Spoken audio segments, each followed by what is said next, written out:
Well, hi again, folks. I'm Greg Flynn, the Public Information Director for the City of Pearl, and welcome into This Week in Pearl. On this week's edition, we're going to have a sit-down with Mayor Jake Windham, who's going to cover a wide variety of topics. Most importantly, for a lot of you folks out there, is an update on the city park and the progress and why it's taking so long. So you're going to want to tune in and listen to that. We're going to talk about some great events that are happening here in the month of April here in the City of Pearl. Lots of ways for you to get involved, and we'll again remind you how you can stay connected here to the City of Pearl. Stay tuned. We'll be right back with the mayor right after this. Hello, I'm Mayor Windham, and I'm thrilled to show you the city creating its own future. Pearl is located in Rankin County, the fastest growing county in Mississippi, and there's no question why. Access to great schools, even better shopping, and unbridled beauty make Pearl a town that truly embodies its name. And with a truly exceptional team of first responders, public safety is another key component of our success. With fantastic housing opportunities from quaint suburban neighborhoods to gorgeous lakefront properties, there's a place for you here in Pearl. You can't beat the location. Right outside of Pearl is the crossroads of the South, where Interstate 20 meets Interstate 55. From here you can travel anywhere within the state or the country. Or you can choose to stay right here in Pearl to enjoy a Mississippi Braves baseball game or experience the small town atmosphere, community pride, and heart of the local residents. Welcome into This Week in Pearl. We are now joined by our mayor, Jake Windham, who is fresh off of a board meeting this week. And, you know, Mayor, a lot of times people don't care really much about how the sausage is made, so they may not have tuned into the board meeting and our broadcast. But you had a chance to really give a solid update to our citizens regarding the city park and all the construction that's been going on over there off of Highway 80. You know, a lot of questions from the other aldermen, a lot of questions from our residents about what's taking so long. And, you know, you were able to talk with our engineering firm that's handling it with the construction company, and you have a pretty good update for us about where we stand.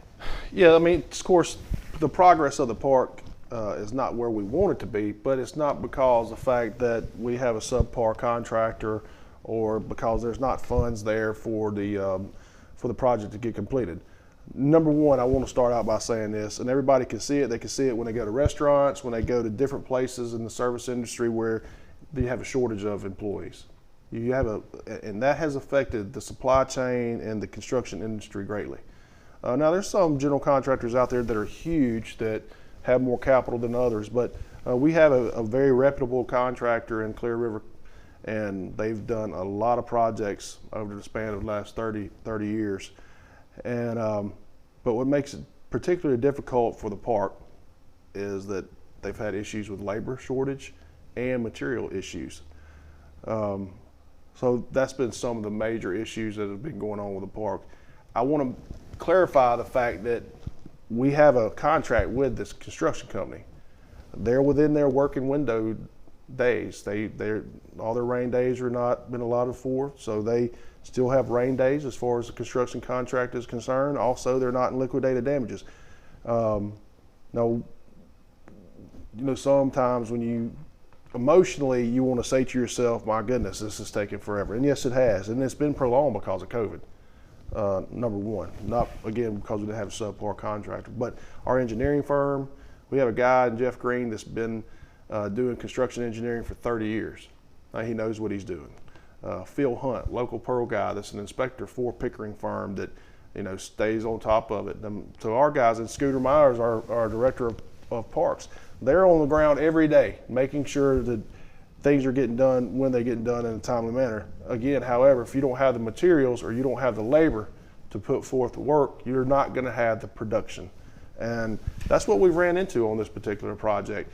But I think in the next upcoming weeks, you're going to see some progress on some playground equipment. They'll continue to finish up with the pavilions. And quite honestly, I don't look, you know, you don't want to give us time frame of saying it's going to be completed. It's going to be late summer, fall when it's completed. And I've said summer before. So, but again, I'm taking into account what our engineers are telling us, what the contractors are telling us, and we've got a good working relationship with them. I told them that we needed some shine. I said, I particularly don't like getting torn up on social media because of things outside of outside of me and being able to control. It's not because we're not pushing hard enough or staying with the contractors or not making them accountable. We are making them more accountable, but we have a contract in place that, how do you violate a contract when they're not liquidated damages or they're not out of their rain days? You can't. You're going to lose, and which will cost the city more money if we try to get out of it and then rebid the project. It would be a fool's errand to go do that. What I'm just asking people to do, and I've asked the aldermen to do, I know that from an emotional standpoint, you go by there every day and you're looking and people get aggravated and frustrated. Of course, I feel the same way. Aggravated, frustrated. I'm ready for those projects to come. I'm a project-oriented guy. I want to see things come out of the ground. I've tried to make sure that I represented myself for citizens that way to be effective.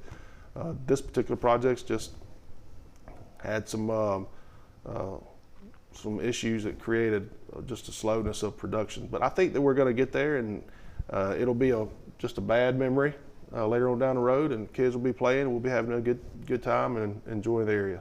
You know, one of the other things is that you want it to be done quickly, but then you also do not want to sacrifice speed for quality, right? Yeah. So, that was another big one of your issues. That's right. You have one shot, but you can step on people's necks all day long, but then you're also going to, your working relationship with contractors is going to not be as good as it was. And then the workmanship and the quality. I mean, we got one shot to make this thing look right.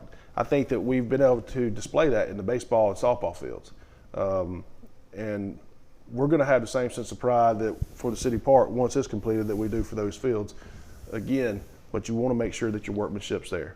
There's a fine line between pushing and then understanding quality.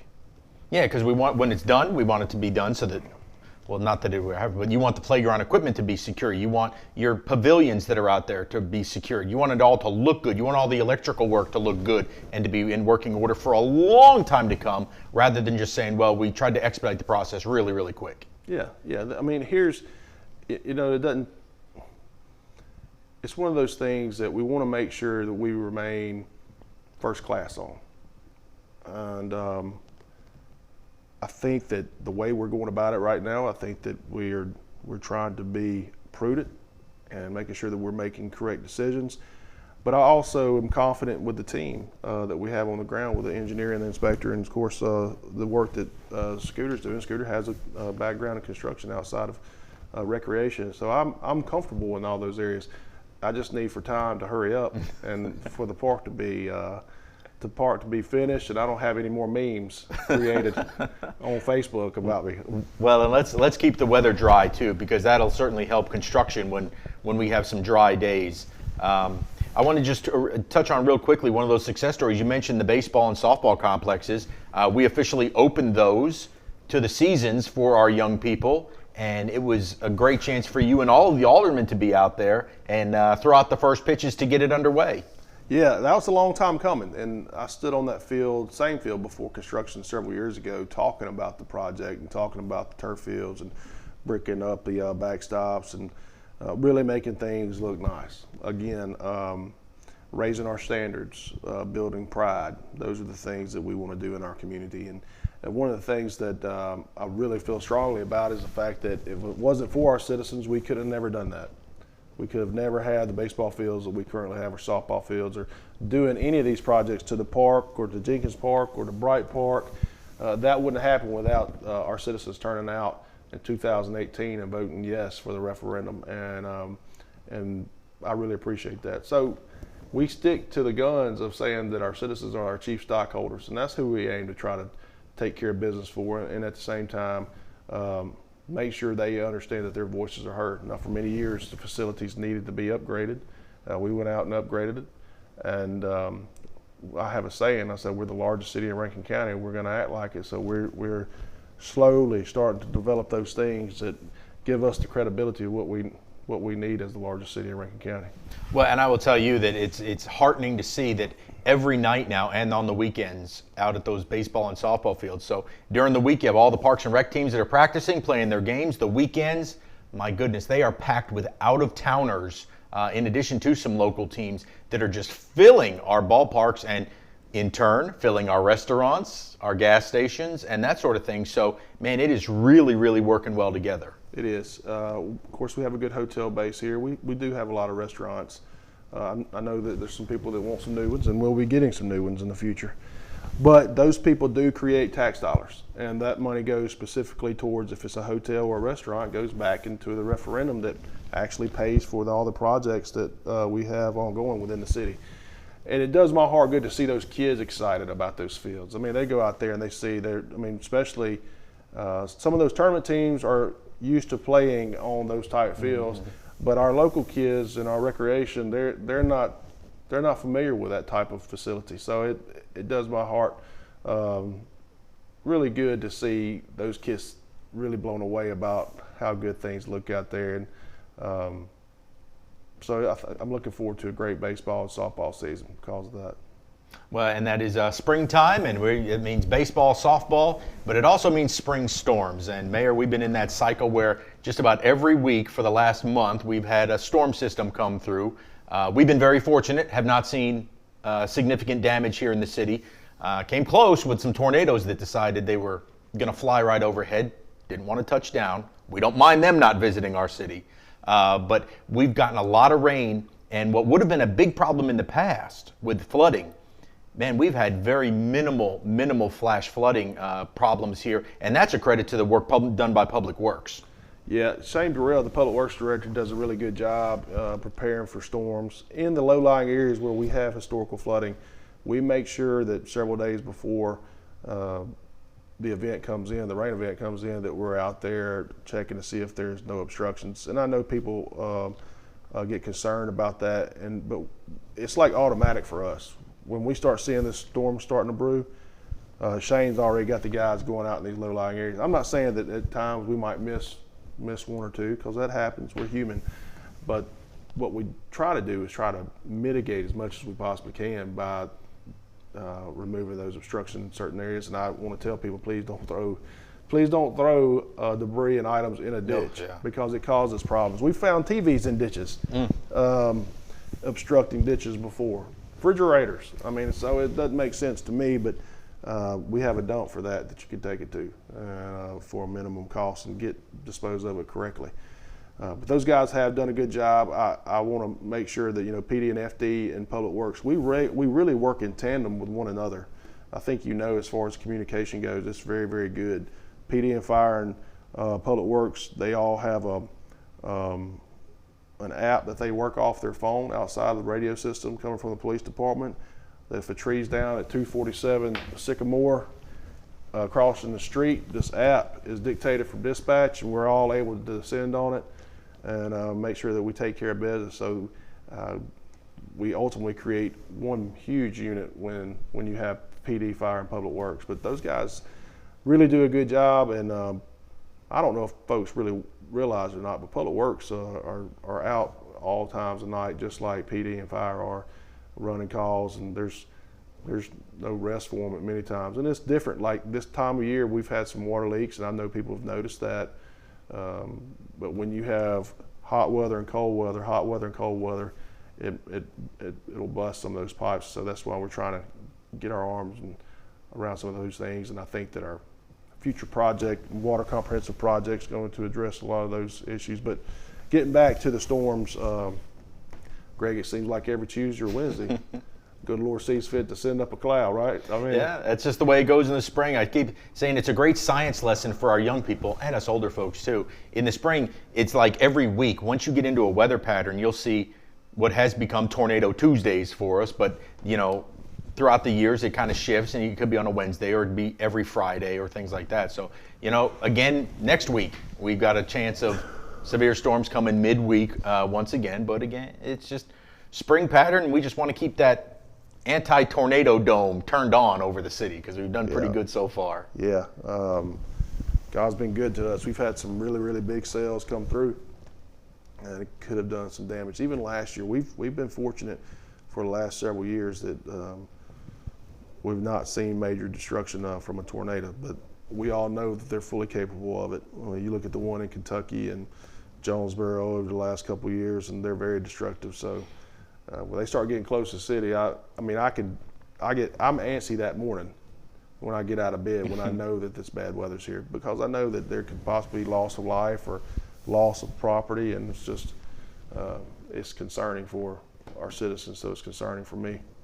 Well, let's end things up here on a high note. We've got 3 very big events coming up here this month that are all associated with the mayor. First, we have the Mayor's Easter egg hunt. It's back, and it's going to be better than ever over here at the City Hall complex. Yeah, so I'm looking forward to getting some things back going like we've had in the past, person to person. And, as individuals, we need social contact. I think this is funny. Outside of having outside events, it's been really tough to put things on over the last couple of years. So I think there's a need. People are out doing a whole lot more because they've been inside so much for the past couple of years. I'll give you an example. Last weekend, I tried to go find some propane to cook out, and I had to go to 6 different places before I finally found a bottle of propane, which tells me people are out cooking out, enjoying the outside. So establishing the Easter egg hunt and seeing all the smiling faces of those babies is going to be really nice. It's going to be a good time. That's going to be Saturday, April the 16th at 10 a.m. right here in the City Hall complex, right behind the public library for all kids ages 0 to 9. The mayor's also going to put out some very special golden eggs, so if you're lucky enough to find one, it's going to be a pretty cool prize waiting for you at the end of the rainbow. Then coming up on April the 29th, the morning of the Pearl Day concert, we'll talk about that in just a moment, is you're going to be your prayer breakfast, which again, that's finally back too, and you're going to get everybody together over at the community room. Yeah, that's right. So the community room sits close to 300, and the tickets to the prayer breakfast are $5.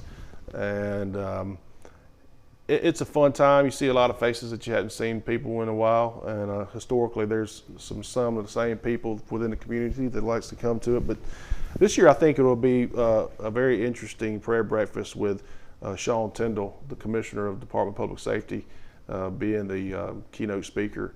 I'm looking forward to hearing what he might have to say. Sean's not from this area, he's from the coast, so I think it's nice to have different people come in, different perspectives. He's an attorney, and then he was also a judge for the Court of Appeals at one time. So he has a wealth of knowledge, and I think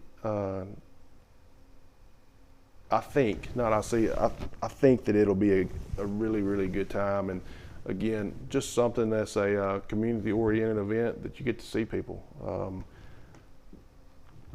Over the past couple of years, it just hasn't been the same. It's just been, everything's been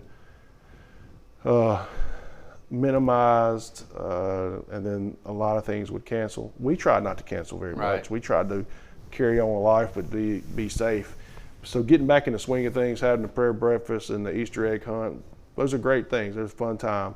And then, of course, that night leading up into the concert with Jameson Rogers and Nico Moon, 2 up-and-coming country music singers. So I'm excited about this month. There's a lot of things going on. So for the prayer breakfast, if you want to come, Mayor said only $5 a ticket. You can pick up your tickets either at the Pearl Chamber of Commerce, over at City Hall, or at the Pearl Senior Services Center. Again, $5, and that's going to be Friday, April the 29th at 8 a.m. in the Gold Room. Then, I hope you're going to go home and take a nap, because it's going to be a late night for the Pearl Day concert, as Jameson Rogers and Nico Moon will be here. As you said, 2 really up-and-comers that, we like to get these folks when they're just coming up, and then they blow up, and they're like, remember, you got to see them at Pearl Day, and I think this is exactly what we're going to see with Jameson and Nico. Yeah, so a lot of people are familiar with both of their, a lot of their songs, and Jameson Rogers actually did a song with Luke Combs, so everybody knows who Luke Combs is. So he is a local guy. He's from Batesville, Mississippi, and I think that's pretty special. You got a Mississippi guy that's going to be the main artist at the event. And then Nico Moon, he has some really good music. I think everybody's familiar with. I'm not going to try to sing it for you. Thank goodness. Go to 96.3 though; they'll play it for you. You can Well, sing in your car. I'll sing in my car while everybody else sings in theirs. But I'm not going to sing on set. I don't want to tarnish my reputation here any worse than it is. Save that for Staten and Maggie Kate in the car. You can entertain them in the car on the way to school. That's yeah. Hey, those tickets are a real bargain. $20 each for general admission. Again, you can get that through Eventbrite online for the Pearl Day concert, and it's going to be a hootin' good time in the north lot of Trustmark Park. Everybody should bring out their lawn chairs, bring out their blankets, and just, spread out, have some great food that's going to be there, and just have a fun night, right? Yeah, it's been a good night. I'm excited about it. I hope we have a turnout like we did for Lauren Daigle. That was an amazing night. I think that we will have a good turnout. Obviously, the rain dictates a lot of that. But come on out, man. Have a good time. We're getting back into the swing of things in Pearl. It is a fun time here in April. They say that the April showers bring May flowers. And, hey, the city is really looking good. All the blooms around town, and just a great job by the city with the landscaping. You can really see things really looking nice. And I know that was one of your big commitments, is to make the city look good and to really keep up with the grass cutting and all that stuff, right? Yeah. They know that I'm a big stickler on trash and grass cutting. Even so, like MDOT will come in and cut our interchanges once a year, but I require them to cut them about 6 times a year. And we take our own bush hogs to do that. Up and down the corridors, Mitch Seals, I drive him crazy with, hey man, when are you going to get the weed killer out and spray it in the concrete islands? I don't like all those sprigs sticking up. And he said, I promise, Mayor, just let the temperature get right. I'll spray everything. It does matter. All that matters to me. And it might not to other people, but I just think it's a good way to show that we're being good stewards and that we're trying to do everything, that we try to pay attention to the smallest detail of the city, to the most major project that we're going on, all in between. I was talking to Jarvis Ward before I came in here, and I said, I know people want a safe city. They want a city that has a good public safety units, and they want a good school district. But, in my mind, I want Pearl to be great in every aspect, so you can offer an abundance to people, that we provide quality throughout the city. And I think that's important, all the way down to picking up trash and cutting grass to providing major events like I just said, like Pearl Day, or building a park, or building baseball fields. There's a lot in between that we need to make sure that we're doing or trying to establish excellence. That's what my goal is. Well, exciting times in April. Mayor, we will have you back again in May after Pearl Day, and we know it's going to be a rip-roaring success. That's right. Thank you, Greg. All right, we'll be right back. More This Week in Pearl right after this. Anybody can live in a neighborhood, but not everyone gets to reside within a true community. Our vast array of community organizations not only provide opportunities to give back, get involved, and come together, they create a sense of pride for our city and continue to help forge the community our residents are proud to call home. Doing better by working together. Community starts here. Well, that's going to do it for this week's edition of This Week in Pearl. Remember, make sure you turn out for the Mayor's Easter Egg Hunt coming up on April the 16th. Then we've got the Mayor's Prayer Breakfast on the morning of April the 29th at 8 a.m. Tickets are just $5. And then get your tickets now for the Pearl Day concert on that Friday night out at Trustmark Park. Going to be a fun time on the north parking lot out there, as Jamison Rogers and Nico Moon will be there to entertain. Hey, we like for you folks to be connected to news all the time here in the city of Pearl, and there's several ways that you can do it. The first one is to get text alerts sent right to your phone for emergency information, big information, like when we have those weather warnings. All you have to do is text the word Pearl to 91896. That's the word Pearl to 91896. Then you can follow us 24 hours a day, 7 days a week at your leisure on our social media pages. We are on Facebook, Instagram, and on Twitter under Pearl Government. And you can always go to cityofpearl.com to find out questions and answers to all the things you could want to know here in the city of Pearl, as well as a directory for all of the departments so that you can call and get your questions answered. There's also a lot of online services that you can utilize as well, like paying your water bill. So go to cityofpearl.com. Folks, until next time, remember, the city of Pearl is a great place to live, work, and play, which makes us the jewel of the crossroads.